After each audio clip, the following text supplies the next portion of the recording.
welcome to Story Lab. This week we're taking a look at the story of someone who witnessed a miracle with his very own eyes.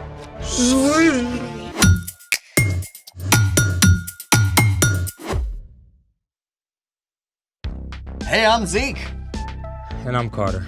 All month we're talking about how trusting and following Jesus changes the way we treat others. Everything okay? Sorry. What's going on? One of my best friends just moved all the way across the country. That's tough. But you can still FaceTime, right? Yeah, I guess. I know what you need. What? An epic battle between the forces of good and evil. How is that supposed to help? I don't know exactly, but it always cheers me up. Fair. Great! Then let there be light. Swords. Don't you have a test to study for? Oh, this is all about you, bro. You ready? Let's make it!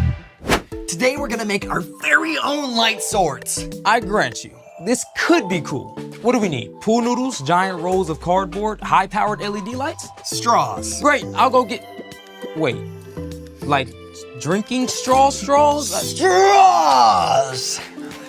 I was picturing something a little more galaxy-conquering. These are simply the best for light swords. See what I did there? Simply? I don't see it yet, but okay. Okay, we need 2 straws, black tape, scissors, glue sticks, a glue gun, rhinestones, and these dazzling finger lights. Ooh, I call blue. Oh, then I will get,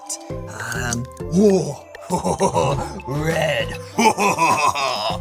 Okay, for step 1, cut a few strips of black tape and cover the base of the light.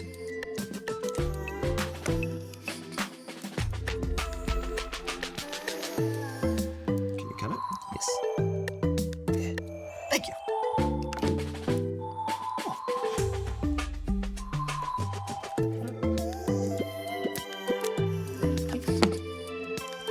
Now for step 2, you're gonna need a grown-up around for this. Prepare the glue gun.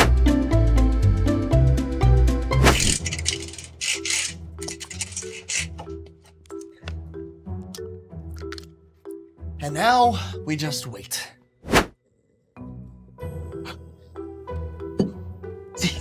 What? I think they're ready. Oh, they're ready? Oh, perfect. Mine's ready. Okay. Now squeeze a little glue on the base around the light. Enough so the straw stays in place, but not too much or you'll cover the light. Gotcha.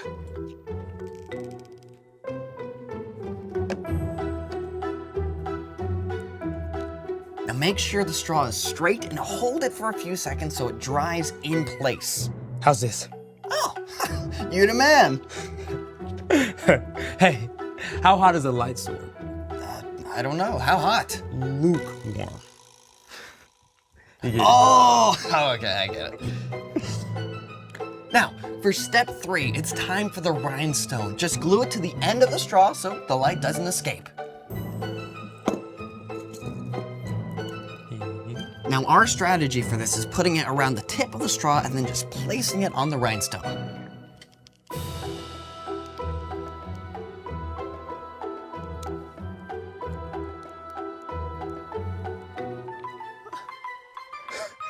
Brilliant and ridiculous. They're like light swords for mice. Mice swords! Can we turn them on? Oh, yeah, let's turn off the lights first. Good idea.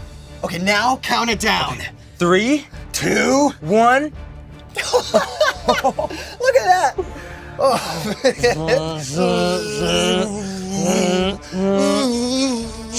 We meet again at last. If you strike me down, I will become more powerful than you can possibly imagine.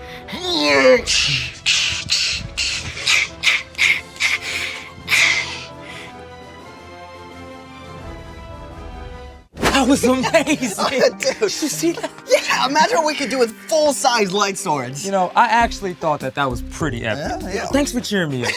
Oh, hey, I've got another mood booster for you. Someone else who saw the light. Bring it on.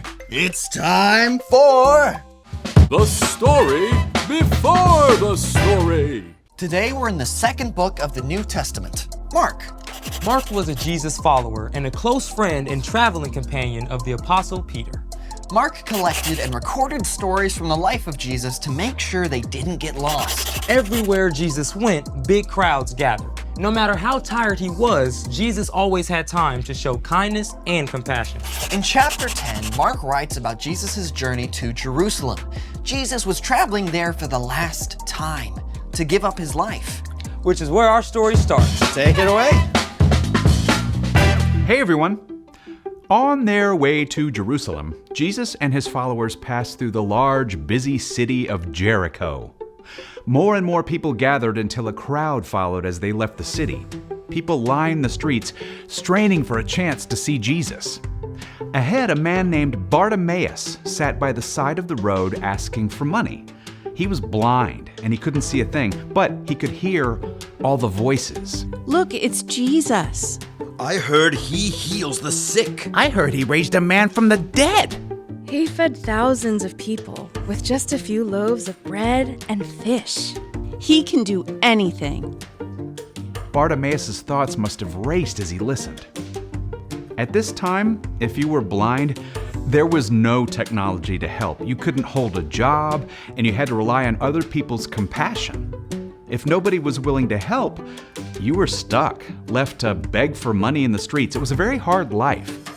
Desperate not to miss his chance, Bartimaeus began to shout, Jesus, son of David, have mercy on me. The people around Bartimaeus tried to keep him quiet. Who do you think you are? Yeah, Jesus has got important things to worry about. You should just zip it. But Bartimaeus shouted even louder. Jesus, son of David, have mercy on me. You know what? Even though Jesus was surrounded by a noisy crowd, and even though he was on an important mission, Jesus listened. He heard Bartimaeus, and Jesus stopped. Call for him. Whoa. Hey! Cheer up! Get up on your feet! Jesus is actually calling for you. Bartimaeus leapt to his feet and stumbled toward Jesus, tossing his cloak aside. And that cloak may have been one of the only things Bartimaeus owned, yet he threw aside his most important possession just to get to Jesus. What do you want me to do for you? Teacher, I want to be able to see. Bartimaeus may have heard stories of Jesus before, or he may just have read the excitement of the crowd, but somehow he had the faith to believe Jesus was powerful enough to heal him. Go. Your faith has healed you. I can see. I can see. Can you imagine? Bartimaeus had been living in complete, utter darkness. And suddenly, in an instant, light and color explode before your eyes. People and trees and brilliant blue sky. Bartimaeus was so joyful and amazed that he joined the crowd to follow Jesus along the road.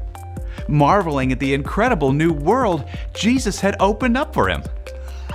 The end. Wow. I mean, Jesus had big stuff to do. Saving the whole world. But he stopped for one man who needed help.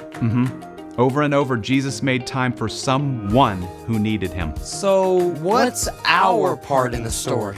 Well, just like Jesus saw Bartimaeus' need and stopped to help, we can show compassion when we keep our eyes open for what the people around us need. Now, compassion is caring enough to do something about someone else's needs.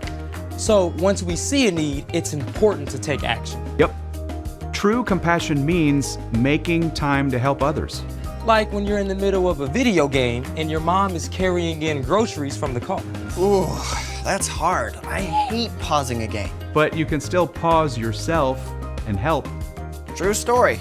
Maybe taking a few minutes before starting your homework to FaceTime your grandma, because you know she loves to hear from you. Or you could help your dad put together packs with clean socks and snacks to give out to people you see who don't have homes. Yeah, sometimes it's as simple as saying hi to a friend who looks lonely. Or getting up a few minutes early to help your younger brother get dressed and ready for school. I think you got it. And thank you both for taking time to chat with me. See you next time. Bye. So here's the thing. Make time to help others. Speaking of help, you need any help for that test you're studying for? Yeah, I've sort of been avoiding it. Well, I'm here for all your study needs. After a 60-second epic battle. Oh, you are on! Thanks for joining us in the Story Lab. See you next time.